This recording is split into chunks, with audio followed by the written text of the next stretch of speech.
අපි අද මෙතෙන්ට ආවේ මේ අපේ කොළඹ මහනගරාධිපතිතුමියටගෙන් අපි ඉල්ලුවා මේ টয়ලට් එකක් නොමිලේ ජනතාවට ලබා දෙන්න. හැබැයි එතුමිය මේ ඒක කොළඹ මහනගර සභාවෙන් ඒ ස්ටෑන්ඩ් එකේ ඒක ස්ථාපිත කරලා තියෙනවා. බොහොම ස්තුතියි. ඒ වගේම අංක කුමාර සානාගේ ජනාධිපතිවරයාගේ රජයේ යටතේ මේක කරපු එක ලොකු දෙයක්. කොයි රජයක් ආවත් එමයයි. ඉතින් දැන් අපි කියන්නේ ඉතුරු නගර තියෙනවානේ මහානගර සභා ටික තියෙනවා. මහානගර සභාවල හැම එකම මේ මහානගර සභාවල එකක්. හැම නගරයකම එකක් අපි ස්ථාපිත කරන්න එක හැම මේ නොමිලේ යන්න. මොකද ඒක අපට අත්‍යවශ්‍ය වෙලා තියෙනවා. මේ රට ඇතුලේ අපි වරිපණම් හැමදේම ගහනවා.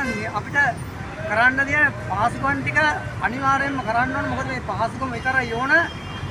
අඩුගානේ මුත්‍රාකරණ එකේවත් ඒ ජනතාවට ලබා දෙන්න ඕන බදුන ගහ යන්න. මොකද මහ පොළොවෙන් බොන වතුර ටික පොළවට දාන්න නම් මහ පොළවට බදු ගෙවලා තියෙන්නේ. ඒක නිසා මම කියනවා අපි අධිකාරී ජනාධිපතිතුමාගෙනුත් ඒ වගේ ලේකම්තුමාලගෙනුත් සියලු දෙනාගෙන් සභාපතිවරුන්ගෙන් මේ සෑම නගරයකම එකක් අනිවාර්යයෙන්ම ස්ථාපිත කරලා මේ ජනතාවට මේ සහනය ලබා දෙන්න කියන එක මම පැහැදිලිවම කියනවා. මොකද මීට කලින් ඉල්ලපුවත් සෑම ආණ්ඩුවකින් මට ලැබුණා. ඉතින් ඒක නිසා මම කියනවා මේ ලංකාව පුරා දුම්රිය ස්ථානවල ප්‍රධාන දුම්රිය ස්ථානවලත් ඒ වගේම මේක නොමිලේ ලබා දෙන්න කියලා.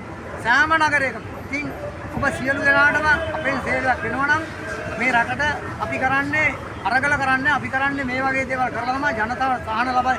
අපිත් එක්ක එකතු වෙන්න අපි මේ රට ගොඩනගමු ක්ලීන් ශ්‍රී ලංකාව. ජය වේවා.